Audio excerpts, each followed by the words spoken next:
Hello guys, welcome back to my channel. ఈరోజు ఇంకొక సరికొత్త రెసిపీతో మీ ముందుకు వచ్చేసానండి. ఇదైతే చాలా ఈజీగా అయిపోతుంది మరియు చాలా టేస్టీగా ఉంటుంది. ఇది ఎలా తయారు చేసుకోవాలో చూసేద్దాం. ముందుగా దీనికి కావాల్సినవన్నీ తరిగి పెట్టుకున్నానండి నీట్గా. ఒక మిక్సింగ్ జార్ తీసుకొని దాంట్లో అయితే నేను 2 కప్పుల గోధుమ పిండి అయితే వేసానండి. సో అలాగే సరిపడా ఉప్పు వేసుకొని కొద్దిగా వాటర్ వేసుకొని కలుపుకుంటూ ఉన్నానండి. దీనికోసం మనకి ఆయిల్ కానీ నెయ్యి కానీ ఏమీ అవసరం లేదు. జస్ట్ వాటర్ పోసుకొని నీట్గా చపాతీ పిండిలా కలుపుకోవచ్చండి. సో ఇదైతే చాలా సాఫ్ట్గా రావాలి. ఇక్కడ చూపించినట్టుగా అంటుకోకుండా చూసారు కదండి, చాలా సాఫ్ట్గా వచ్చింది. ఇలా రావాలండి. వచ్చాక మనం ఒక 15 మినిట్స్ పక్కన పెట్టేసుకుంటాము. నెక్స్ట్ అయితే ఒక ప్యాన్ తీసుకొని దాంట్లో కొద్దిగా ఆయిల్ వేసి ఆవాలు మరియు జీలకర్ర, అలాగే ముందుగా తరిగి పెట్టుకున్న పచ్చిమిరపకాయలు, చిన్నగా తరిగి పెట్టుకున్న ఉల్లిపాయలు అన్నీ వేసి మిక్స్ చేసుకుంటున్నానండి. ఇది కొద్దిగా ఫ్రై అవ్వాలి, ఆనియన్స్. అలాగే ముందుగా తరిగి పెట్టుకున్న కరివేపాకును కూడా యాడ్ చేసి మళ్ళీ బాగా మిక్స్ చేసుకోవాలండి. చూసారు కదా, ఇలా మిక్స్ చేసుకోవాలి కొద్దిగా కలర్ షేడ్ అయ్యే వరకు. ఆ తర్వాత మనం సరిపడా ఉప్పు, చిటికెడు పసుపు యాడ్ చేస్తామండి.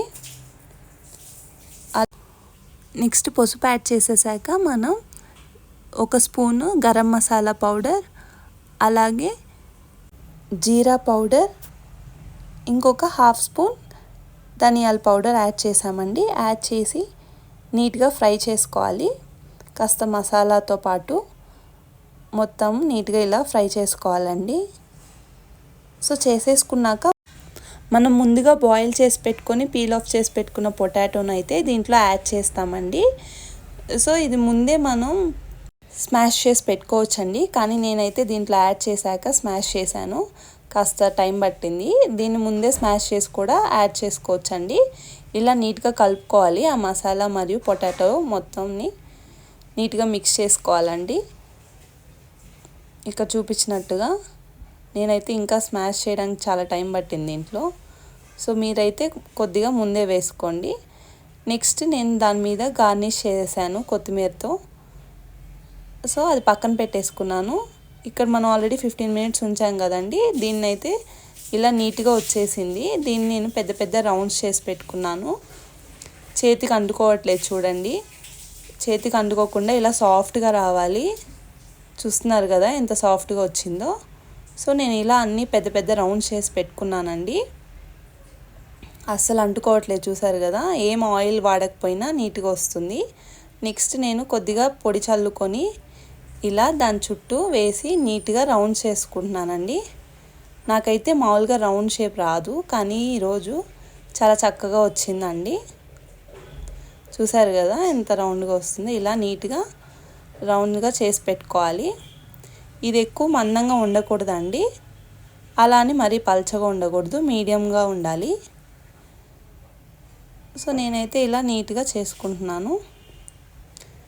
నాకైతే ఆ పిండికి ఒక 4 పెద్ద రౌండ్స్ అయితే వచ్చాయండి. చూసారు కదా, ఇలా నీట్గా చేసేసుకున్నాను. ఏదో వెరైటీగా ట్రై చేశానండి, అది పడిపోయింది. అలాగే నేనైతే 2 చేసుకున్నాను. ఆ తర్వాత ముందుగా చేసుకున్న పొటాటో స్మాష్ అయితే ఈవెన్గా స్ప్రెడ్ చేశానండి. నేనైతే హాఫ్ పెడితే చాలండి, మొత్తం చపాతీకి అవసరం లేదు. అలా నీట్గా స్ప్రెడ్ చేసేసాక ఇలా క్లోజ్ చేసేయాలి ఇంకో హాఫ్తో వేసి. నెక్స్ట్ దీని మీద ఇంకొకసారి సాఫ్ట్గా అండి, మరీ ఎక్కువ ప్రెషర్ పెట్టకుండా ఇలా రుద్దుకోవాలి. సో ఎక్కువ పెట్టేస్తే మళ్ళీ బయటకు వచ్చేస్తుందండి మనం స్టఫ్ చేసిన మసాలా అంతా. కాబట్టి ఇలా సాఫ్ట్గా చేసుకున్నాక ఇలా కట్ చేసుకున్నాను. ఇలా మనకు నచ్చిన షేప్లో కట్ చేసుకోవచ్చు.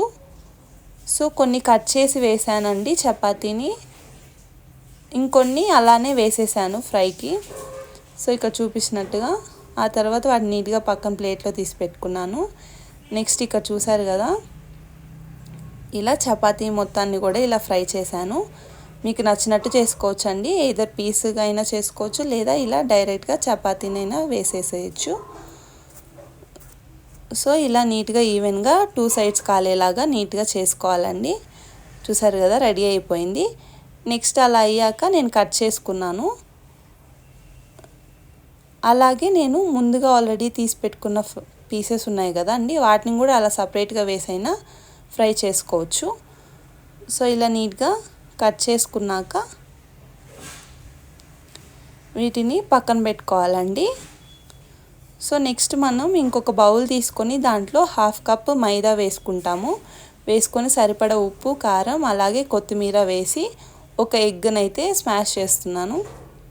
ఎగ్ వాడని వాళ్ళు కర్డ్ అయినా యూస్ చేసుకోవచ్చండి. ఇలా నీట్గా మిక్స్ చేసుకోవాలి.